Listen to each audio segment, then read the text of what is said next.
राजा के यहाँ बुद्ध का जन्म हुआ। पिता ने ज्योतिषियों को बुलाकर भविष्य पूछा। उन्होंने कहा, या तो यह सम्राट होगा और या तो यह साधु होगा। एक तरह से देखा जाए तो सच्चा सम्राट भीतर से साधु ही होता है। जब ज्योतिषियों की भविष्यवाणी राजा ने सुनी तो वे घबरा गए कि मेरा बेटा साधु हो जाए, ऐसा ठीक नहीं होगा। राजा ने पूछा, कोई उपाय बताए, क्योंकि मैं चाहता हूं कि राजा का पुत्र राजा ही बने। ज्योतिषियों ने मैं कहा कि इसका लालन पालन व पूरा जीवन बड़ी सावधानी में बिताना होगा। अर्थात आपका पुत्र सिद्धार्थ कभी किसी बूढ़े व्यक्ति को न देखे, कभी किसी बीमार व्यक्ति को न देखे और कभी किसी मरे हुए व्यक्ति को न देखे। जब तक ऐसा होगा तब तक वे राजा ही बने रहेंगे। अगर ऐसा नहीं हुआ तो वे साधु बन जाएंगे। राजा शुद्धोधन ने अपने पुत्र सिद्धार्थ के लिए बढ़िया से बढ़िया, बड़े बड़े महल, अच्छे से अच्छा भोजन, दास दासिया और खाने पीने के सामान आदि वस्तुओं के ढेर लगा दिए।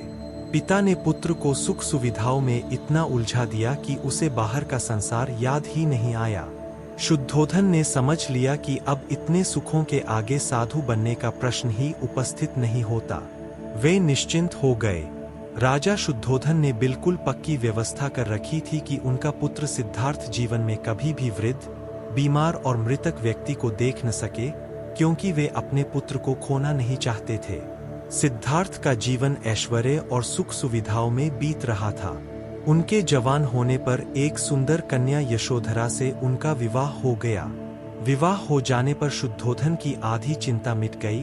अब तो शादी हो गई, अब कहा जाएगा, अब तो मेरा पुत्र बंधन में बंध गया है, अब उसके कहीं जाने का सवाल ही नहीं उठता।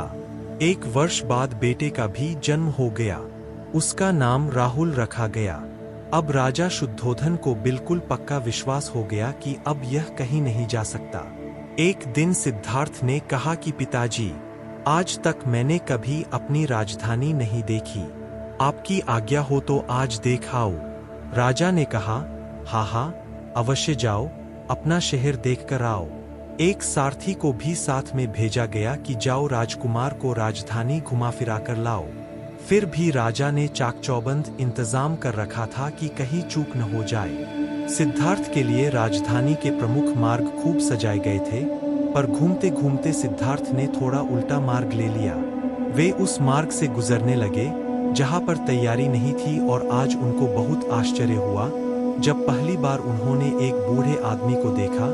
कमर झुकी हुई, पूरी चमड़ी में झुर्रियां पड़ी थीं। वह परेशानी और दुर्हक से बेहाल था।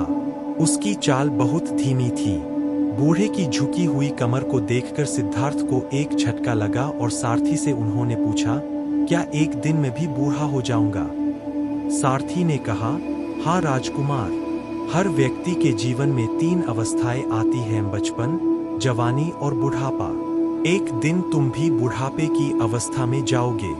हे राजकुमार, यह संसार का नियम है। चाहे गरीब हो या अमीर, सबका शरीर शिथिल अर्थात बूढ़ा होता है। राजकुमार सोच में पड़ गया। सारथी ने रथ को आगे बढ़ाया तो कुछ दूरी पर एक बीमार व्यक्ति मिला जो रोगों से घिरा हुआ था। उस पीड़ित व्यक्ति को देखकर राजकुमार का मन बहुत ही दुखी हुआ। राजकुमार ने पूछा, इसको क्या हुआ है? सारथी ने कहा, यह व्यक्ति बीमार है, इसलिए यह कराह रहा है।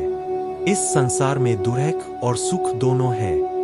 यह है अपने अपने भाग्य की बात है कि कोई दुखी है और कोई सुखी है।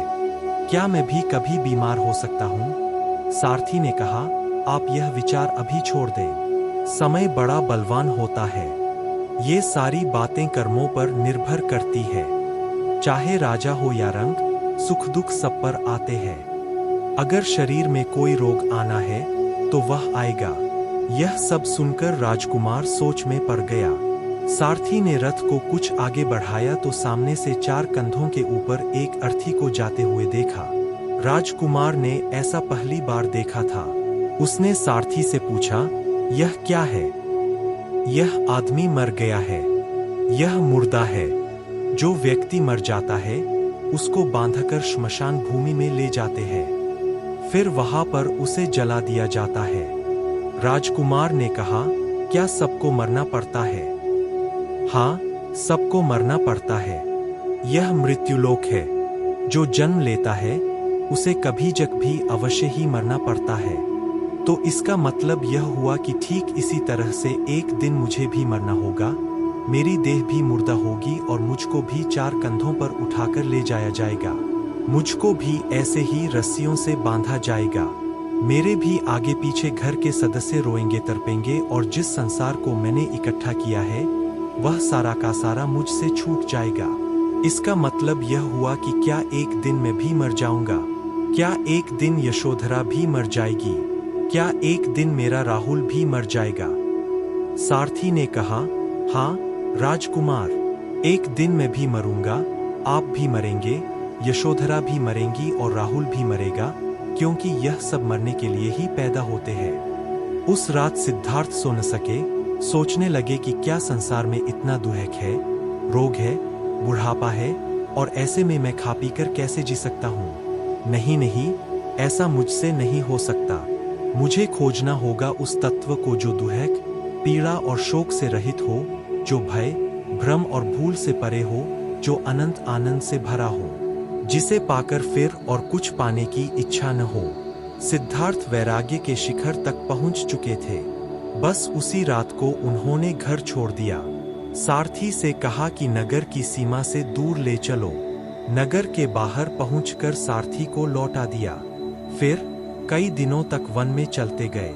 एक घने पीपल के वृक्ष के नीचे आसन लगाकर ध्यान में लीन हो गए।